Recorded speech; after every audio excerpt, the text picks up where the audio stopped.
Se você estudar um pouco a história da cultura das nações europeias, e digo as nações europeias porque são as que eu conheço melhor, você verá que a alta cultura dessas nações é feita inteiramente por pessoas que tiveram aquilo que nós podemos chamar experiências radicais, ou experiências abissais. São pessoas que conheceram a vida nos seus aspectos mais extremos, quer dizer, a morte, a confrontação com o céu e o inferno, todo o problema do destino humano post-mortem, a fraqueza, a fragilidade, a total impotência do ser humano perante o destino, que experimentaram isso com muita profundidade e muita intensidade. Você não vai encontrar uma única grande cultura que tenha sido feita com experiências superficiais ou imitativas. Ao contrário, é justamente essa originalidade, originariedade, ou autenticidade das experiências que são registradas em obras como, por exemplo, a Divina Comédia, as peças de Shakespeare, as obras de Goethe e assim por diante. Você verá que o material que você tem ali é a experiência humana tomada no seu sentido mais extremo, mais radical, mais perigoso e mais atemorizante sempre. Num país onde a literatura não é capaz de registrar essas experiências, provavelmente até o registro de experiências mais superficiais será falsificado.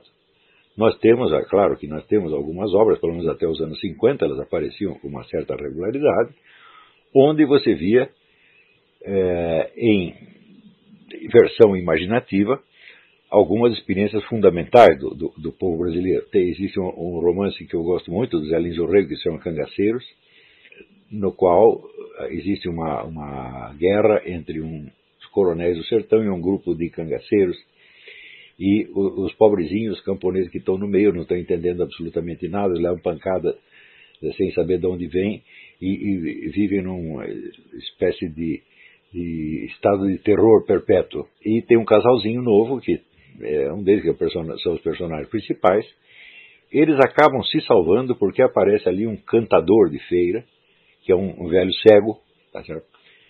E o velho cego, ele vai de cidade em cidade, ele pergunta a vida das pessoas, e ele faz músicas, então, contando a vida dos personagens. Então ele tem na cabeça toda a história da região.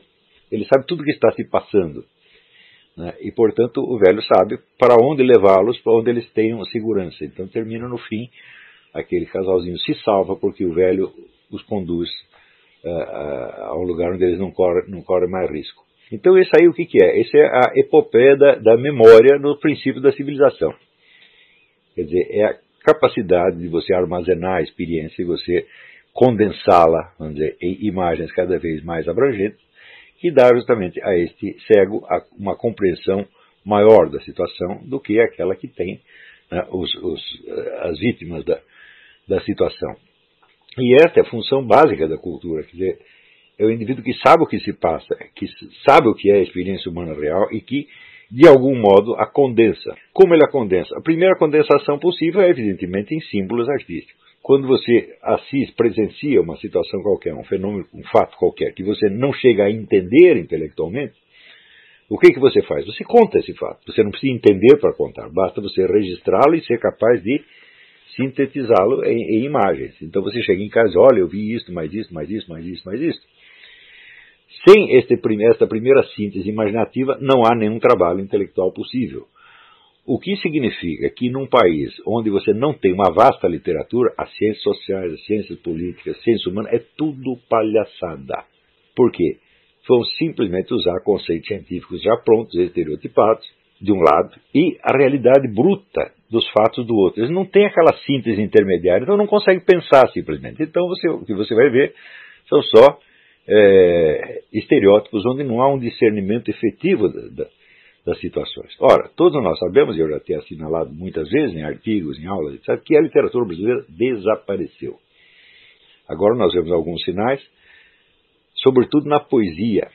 Eu vou contar para vocês, eu não li ainda um único romance que preste. O pessoal vive me mandando romance, eu nem vou citar o nome, não tem nenhum que preste. Por quê? Os indivíduos não são capazes, não têm linguagem suficiente para registrar a sua experiência real, nem mesmo no seu aspecto mais superficial, que seria puramente sociológico. Quanto mais experiências mais profundas. Então o que faz? Começa a conceber grandes ficções intergalácticas, personagens extraplanetários, ficção científica, etc, etc. Isso é um sinal de impotência. Então, você vê que a ficção científica ela só funciona quando ela é produzida, primeiro, por pessoas para as quais a ciência é uma experiência cotidiana. Os grandes escritores de ficção científica, todos eles são pessoas próximas de uma profissão científica, então é aquilo que fala a imaginação deles.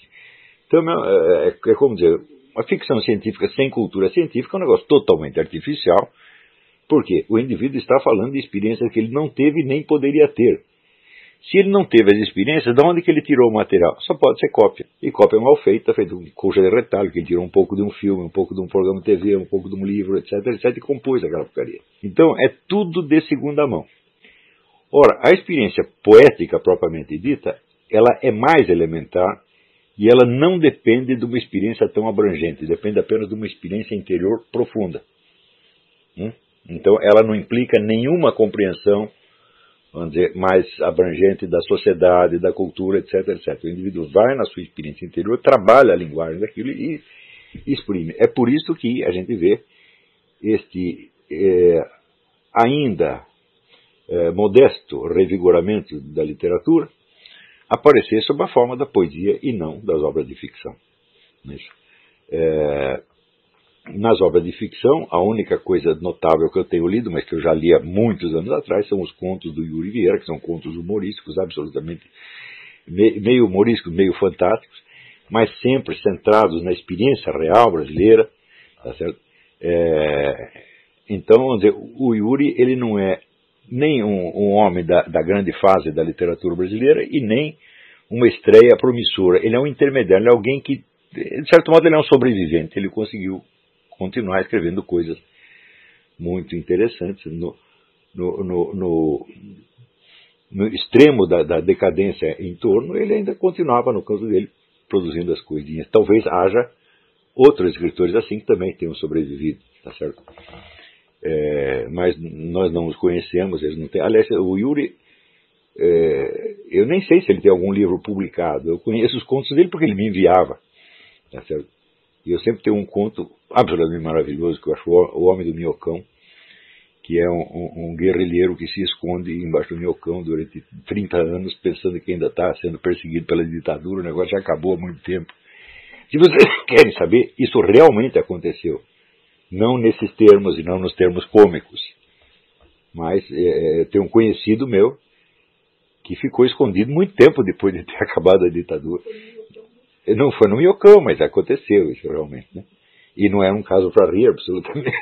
As Bacanas da Boca do Lixo é outro conto maravilhoso. Tem muita coisa boa.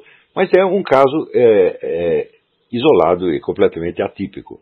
De modo geral, a literatura de ficção acabou. E os romances que tem me enviado são muito presunçosos e bobos, no fim das contas. Se você me enviou algum, é de você mesmo que eu estou falando. Não tem um que preste. Né? Mas na poesia nós temos, por exemplo, esse Érico Nogueira, e o Adrilles Jorge. Eles têm produzido coisas de altíssima qualidade, altíssima mesmo. São poetas de verdade, eles não estão brincando. Né? Érico Nogueira, ele tem um livro, um estudo sobre poesia grega, que mostra, vamos dizer, a profundidade do trabalho que é necessário para fazer um grande poeta. Um grande poeta não sai assim, sem mais nem menos. Você tem que trabalhar muito, você tem que conhecer a linguagem profundamente, e você tem que conhecer a tradição poética, que ele conhece perfeitamente. O Adrilles, eu não sei qual é a medida da cultura literária dele, mas pela produção a gente vê que ele sabe o que está fazendo, ele sabe com quem ele está dialogando. Mas, quer dizer, como se faz um grande poeta? Se faz como se fez o Bruno Tolentino. O Bruno sabia de cor a poesia de uns 4 ou 5 países. Você falava de Baudelaire para ele recitava 5 sonetos de Baudelaire. Falava do John Butler Yeats, William Butler Yeats, ele recitava também, e assim por diante, né? Então, foi absorvendo a cultura poética que ele se transformou no que ele era. Então, fazer um grande poeta é um trabalho enorme.